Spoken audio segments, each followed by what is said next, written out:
That's exactly what you heard. With $3, you can have full access to my manga and in high quality, like Yamoshi as a girl, and of course, the best, Akumo Saga. All this and much more with more than 5 gigs of fan manga access. Patreon Uncommon! Somewhere outside the 12 universes. In a place where nothing existed, composed only of darkness and nothing else, there was a small purple sphere, with some details like it was cloth or something like that. That small purple sphere wandered through the vast darkness, but it was not just a normal sphere, but the soul of an ancient god of destruction that had been wandering in that place since the day of his death. But even his so-called death could not erase what he felt. The deepest hatred and anger towards the supreme beings who had brought about his death. Only this god of destruction didn't know that what he wanted most would happen. This god of destruction would finally have the chance to take revenge on those who brought his death, and the god of destruction would have to thank a certain emperor who, due to his greed, ended up bringing what could be considered the Ragnarok of the gods of destruction and angels. But they would not be the only ones to feel his fury, because the supreme beings are the true targets of this god of destruction. In the 7th universe.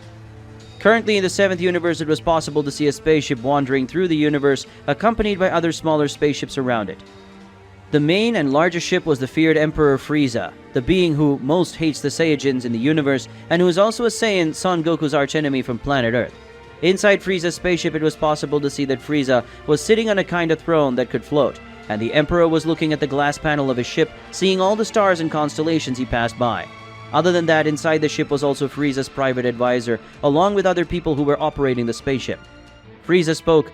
"Counselor, are we already reaching our destination?" asked the Emperor to his advisor, who, upon hearing the words of his master, looked at one of Frieza's servants who was in charge of piloting the ship, and when he saw that she was looking at him, the servant sent information to the advisor's scouter. The counselor said, "From the information received, my sovereign, we will reach your destination in a short time. But let me ask you one more time, why are we going to a planet that is on the edge of our universe? What is there for you to go see for yourself?" said the advisor to her sovereign. After all, Frieza would not go to some planet if it wasn't important. Frieza said, "Simple, my dear. In the latest research by one of my archaeological servants, they ended up discovering a legend that said that whoever finds a star created by an ancient being called Zalama, who was called the Dragon God, whoever possesses this star will be able to make a wish that could even restore a universe. And moreover, they had discovered all this at the beginning of creation. There were 18 universes and not 12. That means that Zeno ended up destroying these 6 universes because they should be weak. And my current power made me a being with a level of power similar or superior to the gods of destruction. So I will use this star to bring one of their destroyed universes back to life, and then I will kill the god of destruction of that universe. And with that I will make the angel of the universe make me the new one god of destruction. And with that power I will be an extremely powerful being, and I will be able to defeat everyone who stands in my way," said the Emperor about his desire and goal to be a god of destruction, something that made all who heard him awestruck and awed by their sovereign's future power. Counselor said, "If you manage to accomplish this objective, then you will be able to govern an entire universe. With that, what will happen to all your servants, my lord?" said the woman, who was putting the question on the table. Everyone paid attention. After all, they could end up dead for not being more useful. Frieza said, "It's not if I succeed. I will succeed in becoming a god of destruction. No need to worry, because after I become a god of destruction, I will need you to rule the entire universe. Because when other tournaments of power happen, I will need elite soldiers capable of humiliating all warriors," spoke the Emperor with a cynical smile on his face. But just hearing those words, the soldiers sighed with happiness, because they would not be discarded, or in worst cases killed by the hands of their sovereign. The counselor said, "We appreciate your mercy, my lord. All of us will be happy to not only serve the current emperor of this universe, but also serve a future god of destruction of the universe. It seems that we have arrived, my lord," said the advisor to Frieza, who paid more attention to the glass panel in front of him. When looking at the glass panel in front of him, Frieza was able to see a small planet with a large volume of a reddish liquid similar to water, but it had a redder tone, almost blood, and the part that was made of land had something that looked like with earth grass, only it was light blue, and beyond that there were small floating islands scattered around the planet. Frieza spoke. "Yes, this is the planet I was looking for. Before we land, send some soldiers to search the planet and tell them to look for a floating island with a golden tree, which should emanate a destructive purple color energy with a dark tone. said the Emperor, turning around and looking at his advisor, who soon ordered some soldiers to do what their sovereign had ordered. It didn't take long for Frieza's army to find what their lord wanted, and soon the Emperor's spaceship began to fly over the floating island that should have been big enough to be considered a continent. A ramp ended up opening on Frieza's ship, and when it opened completely, it was possible to see the Emperor already in his floating vehicle. Then Frieza jumped off the ramp and fell on the floating island. And upon reaching the ground of the floating island, the Emperor ended up seeing that on the island there was a type of pyramid, with some statues of some beings that Frieza did not know, but thought that they must be from the civilization that belonged to the planet. Frieza said, "Advisor, create an exploration group and send them inside to explore this pyramid. But they can't touch anything," said the Emperor to his advisor, who soon organized some exploration groups and sent them inside the pyramid. Meanwhile, the Emperor sat at an improvised throne and began to eat some things that his cooks had made for him. A few hours had passed and almost all the exploration groups had already returned. Only one of them was missing. This group was the one that Frieza most expected because he believed that they had found the place where the star was, which would grant the wish that Frieza wanted so much. So another hour had passed and the last group had returned with information about the location of the star that the Emperor wanted so much. Frieza said, "Congratulations on finding the star's resting place. Now take me there. When we return, I will give you a great fortune, in addition to a prestigious title for the services rendered to me," said the Emperor to the soldiers who had discovered the place where the star was. Frieza said, "Now guide me to the place where that star is," said the Emperor to his soldiers, who soon began to guide him to the place where the star was. Some soldiers had died on the way, as there were several traps in the corridors of the temple. A few minutes later, it was possible to see that Frieza and his exploration group had arrived at the place where the star was, and when they arrived, they saw the star on top of a pedestal. This star shone in several different colors, something that made the star even more desirable. Frieza spoke, "So this is the star I was looking for so much, and now it is within my reach. With this star I will be able to become even stronger, and with that I will be a god of destruction. And in the future I will be a ruler of the entire universe, and who knows, of all of them together," said the Emperor as he walked towards the star. Upon getting closer to the star, the Emperor picked it up and began to analyze it. So when Frieza was going to make his wish to the star, when at that very moment, the star began to shine brightly, making it hotter than before, something that forced Frieza and his soldiers to move away from the star, which began to float and release an energy of destruction, similar to that of a god of destruction. The star that was now emitting an energy similar to that of the god of destruction began to form several bands of energy that began to surround the star. These bands began to form a humanoid body, and it wasn't long before an explosion of energy took place, causing much of the temple to be destroyed, especially the top where the crystal was previously. Thanks to the explosion, a lot of dust ended up rising, covering the view of all the soldiers who had not died from the wreckage of the temple that had fallen. And after a few seconds, the dust had lowered, and everyone could see that there was a being floating in the place where the crystal was previously. That being had a body composed of more than yellowish bands, having an older tone. He had red eyes, and what most caught Frieza's attention was that he was wearing a God of Destruction outfit, only a little different from the others that Frieza had seen, showing that being was a God of Destruction, but not of any of the current 12 universes.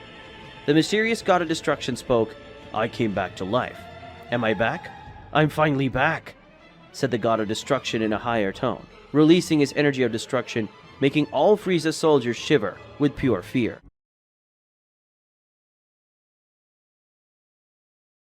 Currently in the 7th universe, more precisely on planet Earth, it was possible to see that the planet that once had a lot of life, peace, and harmony was now taken by deaths and a lot of destruction.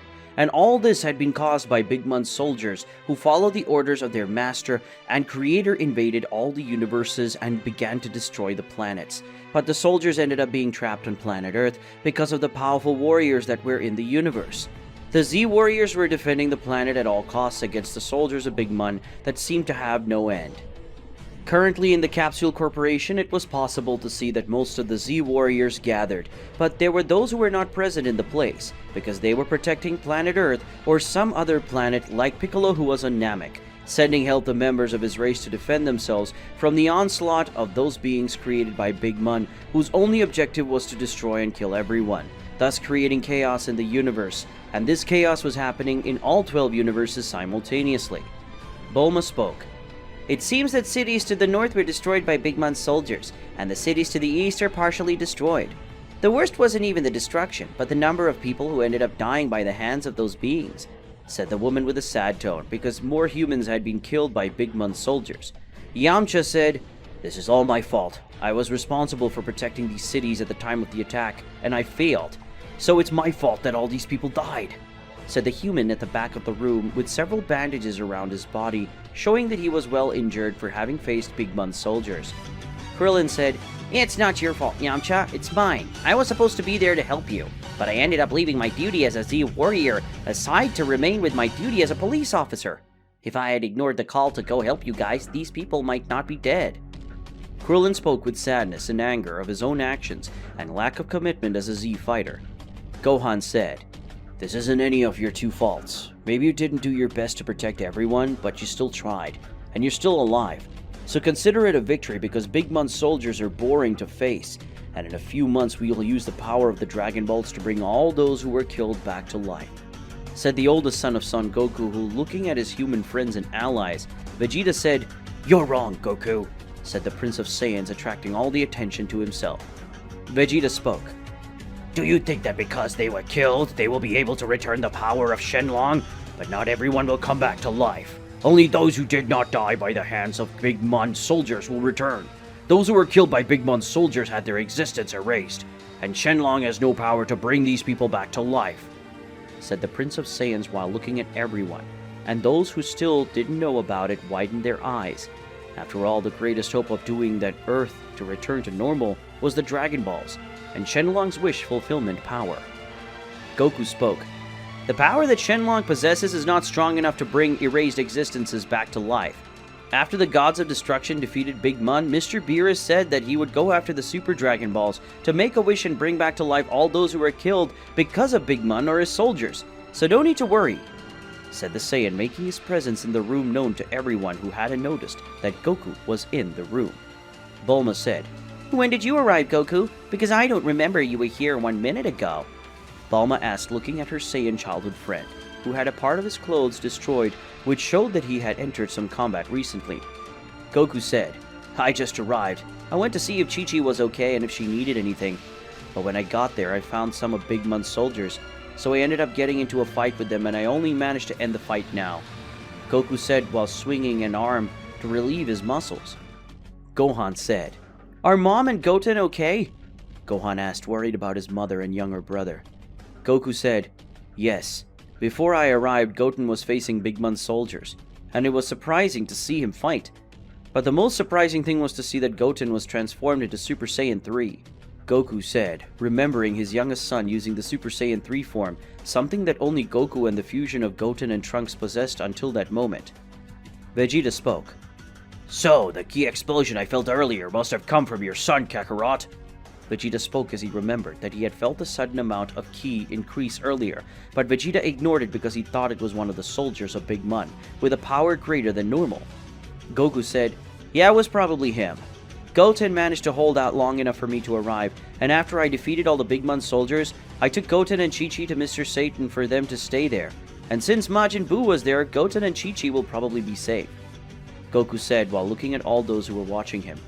Suddenly, all those who possessed a power that was equal to that of a deity felt a tremendous power over their heads, and those who could not feel the divine power ended up feeling an enormous pressure on their bodies, and the most affected was Bulma, who was a warrior, and because of that she ended up passing out.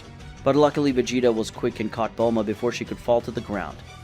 Goku, feeling that power, brought one of his hands to his forehead and prepared to use his teleportation. Vegeta and Gohan approached Goku and grabbed his shoulder, and then the three Saiyans disappeared from that spot and reappeared in the sky. Big Mon spoke.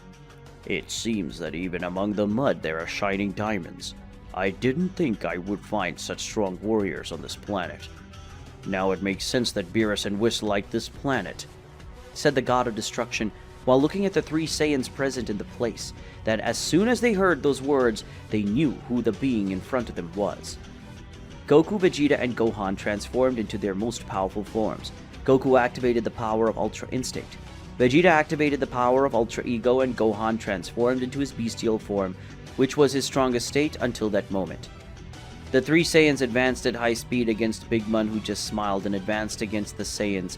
Gohan was the fastest among them. When approaching Big Mun, Gohan hit a knee in the face of the God of Destruction, causing him to be sent away, and then Goku along with Vegeta appeared and hit a double punch in the stomach of the God of Destruction that ended up being thrown against a mountain that was destroyed in the process. Big Mun felt those blows. He was happy because three mortals together were cheering him up more than two gods of destruction. Big Mun simply appeared in the middle of Goku and Vegeta, trapping both of them with his hands, and then Big Mun, turning his body, managed to create a tornado, and when he released both Saiyans, they hit the ground. When Gohan saw that, he advanced against Big Mun, and both started a hand-to-hand fight where Big Mun dominated from the beginning. Big Mun defended himself from a Saiyan blow and then hit a punch into Gohan's stomach, making him feel his bones breaking and the air leaving his lungs. Big Mun, seeing that Gohan was vulnerable, created a sphere of destruction that swallowed Gohan's body completely. And the moment it was released, Gohan's body was evaporated along with the entire continent that was behind Gohan. When Goku felt his son's energy disappear, he went into such a furious state that he ended up ignoring Vegeta's comments saying that Big Mun was too strong, and they would need diffusion to have a chance of beating Big Mun. Goku in his fury state advanced against Big Mun, and gathering all his strength, the Saiyan hit a punch in Big Mun, thus generating a gigantic impact wave that made the entire planet a state of great destruction. When Vegeta managed to see Goku, the Saiyan had his chest ripped open, thanks to Big Mun, who had his whole body imbued with the power of destruction. That was Big Mun's God of Destruction form. Vegeta's eyes widened when he saw his rival's death. And then, Vegeta felt a pain in his chest, and when he looked back, Big Mun had a blade pierce through Vegeta's chest. Big Mun spoke. "You were strong, and that I have to admit. When it's all over, I will bring you back to life and give you the peace you deserve. And you will be one of the new gods of destruction. You will be loyal to me.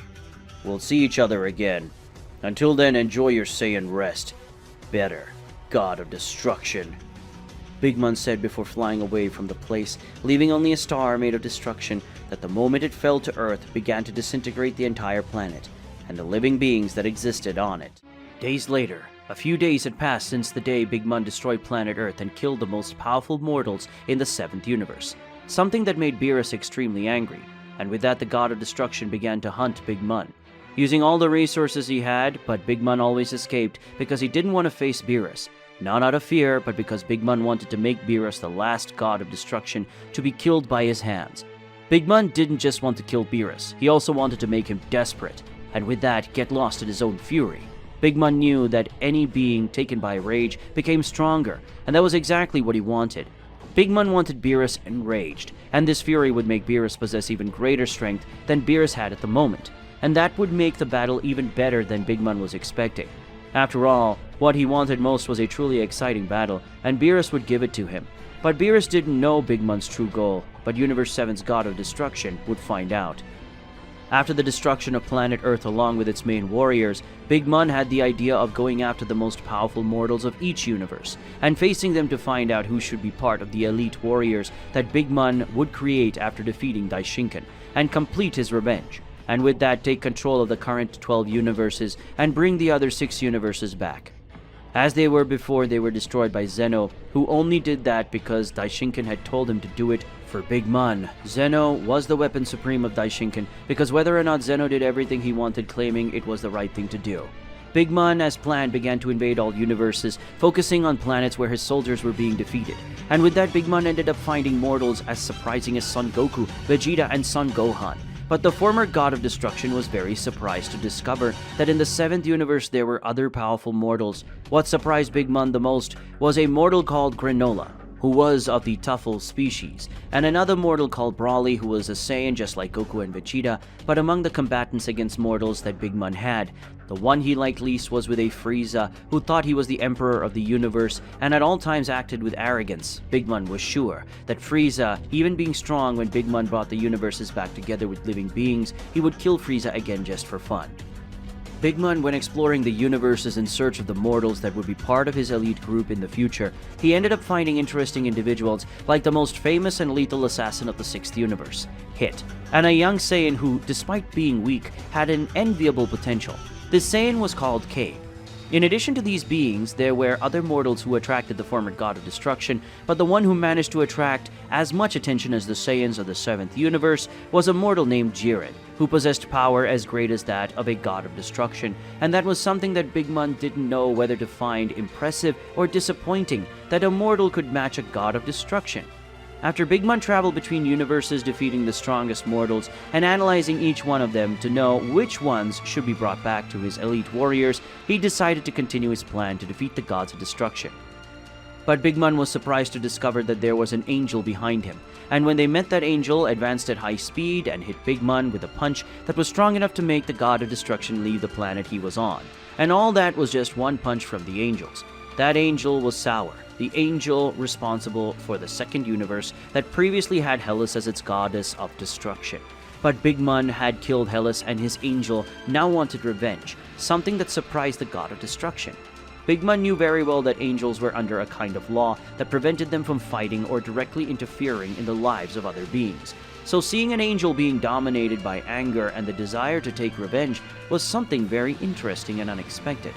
Big Mom knew very well that the power of an angel was completely different from the power of a god of destruction. So Big Mom activated his true form of god of destruction, and thus the combat between these two began, and Sour proved to be superior since the beginning of the fight. But Big Mom throughout the battle irritated and provoked the angel, who became more and more angry.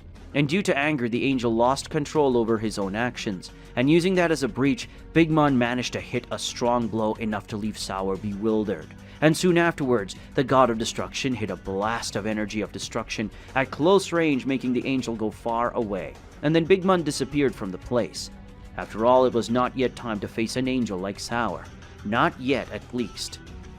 After running away from Sour, Big Mom realized that it was time to continue his plan. So he started to hunt all the gods of destruction, little by little, and over time they fell. Until, after a few weeks, 10 of the 12 gods of destruction had already been killed, and now only Beerus and Champa were missing. Beerus remained in his search, trying to find out where Big Mom was, so he could kill him, with his own hands.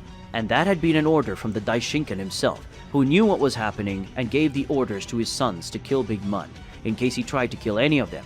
So much so that Sour was not punished for his revenge-driven actions.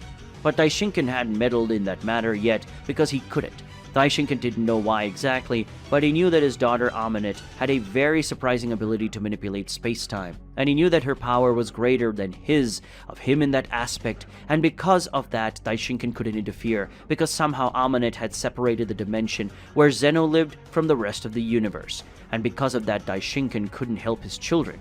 He could only wait for Zeno's bodyguards to restore the union of the dimension with the other 12 universes. In the 6th universe. Currently in the 6th universe, it was possible to see a pillar of energy arising in the center of the planet of the god of destruction of that universe. From within the pillar, Beerus and Whis emerged. Both had been called to that world by Beerus' twin brother. Beerus said, "I hope Champa called me for something really serious. After all, I'm almost managing to find the whereabouts of Big Mom. And with that, you and I are going to finish him off once and for all, Whis. Now that the High Priest has given permission for the angels to face Big Mom, we can kill him without any worries." Beerus spoke with a serious expression on his face as he looked at his angel. Whis said, "That's a strange feeling. I usually feel my sister's power when I arrive on Universe 6's God of Destruction's planet, or at least feel the power and presence of Mr. Champa, but I'm not feeling anything. In fact, I even feel Mr. Champa's power, but that power is very weak right now." Whis spoke as he took one of his hands to his chin and looked everywhere, and the other thing he heard was the deepest silence and lull. Beerus said, "True. Most of the times we came to visit my brother, he was already here waiting for us, or Vados was waiting to take us to my brother. But this time the planet is silent. Too silent," Beerus said, finding the silence of the planet strange. It didn't take long for an explosion to happen, making Beerus and Whis look at the direction of the explosion and fearing the worst. Beerus flew to the place accompanied by Whis. Upon arriving at the place, Beerus and Whis saw something they didn't expect to see in their lifetime. Big Mom was sitting on a kind of throne, and Champa, who had several wounds and holes in his body, was on Big Mom's feet. And next to Big Mom was Aminet standing with his scepter in one of his hands, and in the other the angel was holding Vados by the hair. The angel of the 6th universe was already dead. Big Mom said, "You two took your time. Now, brothers, This will be the beginning of the end. Big Man spoke as he stood up and faced Beerus, who had an expression of intense anger, while his aura of destruction surrounded his body. Amunet said, "Don't get me wrong, brother, but I had to kill our sister so she wouldn't kill my master. And as I know you will also try to kill my master, I have to kill you too. I want you to know that this is not personal." Amunet spoke while letting go of Vados' hair, who ended up hitting her head on the ground. Whis at that moment was releasing an intense aura that was the same aura as Ultra Instinct. In Universe 6. Currently in the 6th universe, more precisely on the planet of the God of Destruction, it was possible to see Big Mun and the Angel Amunet facing Beerus and Whis, who were releasing a large amount of energy. And all that because Big Mun and Amunet had killed the current God of Destruction of that universe and its angel. But it was not Big Mun who killed the angel Vados, but Amunet, who was Vados' sister. But that did not stop Amunet from killing Vados without the slightest mercy. Vados wanted to stop Amunet from killing Champa, but that's why Amunet had to kill Vados, because to her all 12 angels of those universes were not her brothers and sisters, so Vados was nothing more than an obstacle to Big Mun's wishes. Everyone in the place was looking at each other, waiting for each other's first move, but unlike Beerus and Whis, who were releasing their aura, Big Mun and Amunet were with a relaxed posture, as if the fight that was going to happen between them was nothing, and it wouldn't even be worth their effort, and that irritated Beerus. But what irritated the 7th universe God of Destruction the most was the smile that Big Mun had plastered on his face. But soon, Big Mun's expression changed as he lifted his foot and felt that Champa was still under his feet. And seeing that, the God of Destruction Big Mun thought of a way to piss off Beerus even more. Big Mun said, I think this belongs to you, Beerus. After all, I don't want to be with this useless. So take advantage of your brother, still having a physical body thanks to Amunet. Big Mun said before kicking Champa's body towards Beerus, who ended up catching his brother's body in his arms. Beerus, seeing his dead brother's body in his arms, thought of asking Whis to bring his brother back to life, but suddenly Champa's body began to disintegrate, and in a few minutes, he ended up becoming particles of energy of destruction. And at that moment, Beerus widened his eyes before letting out a scream that was more like a roar. Beerus' aura increased to a level that surprised Whis and made Big Mun extremely excited, as Beerus showed to have great power than Big Mun was expecting. But that wasn't the most surprising thing. Big Mun was surprised when Beerus, in a state of pure rage, ended up activating his form of God of Destruction, causing his aura to increase so much that it ended up destroying the entire planet of the God of Destruction and several places that were light years from where Beerus and Big Mun were. After that huge explosion that destroyed everything that was close to Beerus, and light years from the place in which billions of species were surely extinct because of the explosion, everyone could see that Beerus now had an aura of destruction around his body, which caused Beerus to have darker skin than normal, and on his chest was a symbol of the destruction of the 7th universe. Big Mun said, "This power, yes, that's it. That's what I wanted to see. Beerus, come and show me the power of the strongest God of Destruction of this era, and give me a real battle." Big Mun spoke very excitedly. Suddenly he received a punch so strong that it made Big Mun feel a great pain in his face, and because of the blow, he ended up being launched kilometers away from that location. Big Mun was happy after receiving that blow because that was all he ever wanted. Big Mun recovered quickly and activated his God of Destruction form, and then advanced against Beerus, who did the same thing. And when both gods of destruction approached, they exchanged the first blow, which generated an explosion so large that it could be equal to that of the Big Bang itself, but in a reduced version. Amunet and Whis, who were away from their gods of destruction, also started their confrontation with Whis, advancing against his sister, who ended up defending all of his blows with great mastery. Whis saw that his sister had a very sharp vision to the point of dodging his blows, so Whis walked away, and then fired a spear of energy that ended up turning into thousands of spears of ki. Not seeing that, Amunet just waited, and when she saw the spears very close to her, Amunet snapped her fingers, making her and Whis switch places. Now it was Whis who would receive those blows fired by himself. Whis didn't have time to leave the place, so he ended up having to defend himself using his own body, and because of his own attack, Whis ended up getting serious injuries. Whis, after receiving the attack, thought about reacting or planning a way to defeat Amunet, but she was faster and appeared on Whis's back, and then put one of her hands on his back, And when Whis noticed a dome of energy surrounding him, and suddenly several currents of energy came out of complete nothingness and began to imprison every part of his body, such as his legs, his arms, his abdomen, his neck, and they prevented him from moving and using his powers. Amunet said, "I would kill you, but the Master wants to face all the angels too, and I don't want to make the Master angry or sad, so I'll just seal you away for now. But soon I will release you. My Master will kill you in no time. So until then, stay quiet and wait for your time of death." Amunet spoke while looking at Whis, who was going to try to say something, when new chains appeared and trapped his mouth, preventing him from speaking. Going back to the battle between Big Mon and Beerus, it was possible to see that both were facing each other at a frantic pace, and with each punch they gave each other, an explosion was generated. And with each explosion, thousands of planets were destroyed, and with that billions of races and lives disappeared. In the battle, Beerus surprised Big Mon, showing that he was more powerful than Big Mon himself, which made him excited, because it had been thousands of years since Big Mon had not fought seriously. Suddenly, the course of the battle changed when a silver aura appeared around Big Mon, making him dodge thousands of blows from Beerus that were so fast that they surpassed several times the speed of light. And that silver aura was the power of Ultra Instinct that Big Mon finally ended up activating to defeat Beerus. Big Mon activated the power of Ultra Instinct and with that dodged all of Beerus's blows. Big Mon in a short period of time landed billions of blows on Beerus, showing that if Beerus surpassed the speed of light several times, Big Mon surpassed the speed of light in trillions of times. And with that, Beerus didn't have time to react when Big Mon ended up sticking his hand in the center of Beerus's chest. Big Mon spoke, "Thank you for the amazing fight, but now I need to say goodbye." Big Mon spoke before generating an explosion inside Beerus's chest that ended up killing him. And along with him, half of the 7th universe disappeared and the rest collapsed. With the fall of Beerus, all the gods of destruction ended up dead, and after that battle, Big Mon ended up entering a kind of coma. And Amunet, seeing this, took her master to another dimension, and in that Amunet performed a ritual using 12 spheres of destruction. That meant the god of destruction that Big Mon had killed, and using that ritual, Amunet ended up making Big Mon drain the power of all those gods of destruction. And after weeks, Big Mon woke up more powerful than ever. And Big Mon started the last phase of his plan, which was to kill all the angels and then Daishinkan.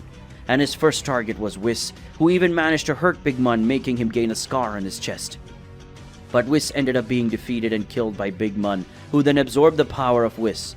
And after that, Big Mon hunted each of the angels, killing each of them one by one in different, brutal and merciless ways. After the death of all the angels, Big Mon went after Daishinkan and faced the High Priest, but the Daishinkan could not find out that Big Mon he was facing was a clone, and that the real one was going after Zeno. Big Mon managed to kill Zeno, because even though he was the most powerful being in all the universes, Zeno was not a warrior.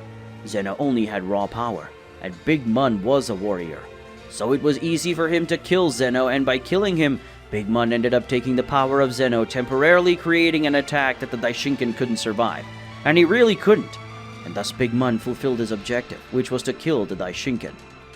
Billions of years have passed since the time of Zeno, and after that time Big Mon ended up becoming the most powerful being in existence. And using the Super Spheres, he brought all universes back to normal. And with that, Big Mon recruited the most powerful mortals, and ended up turning them into gods of destruction who were trained by the gods of destruction at the time of Big Mon. And that was the new world created by Big Mon, the supreme god of destruction. With that, we'll end the story of Big Mon becoming the biggest villain in the Dragon Ball Super history. Tell me, did you expect this ending? Want to see a more possible continuation of the story? Comment and let us know so we can get started with the continuation. Don't forget to like the video, and also don't forget to subscribe to the channel. We'll see you another day.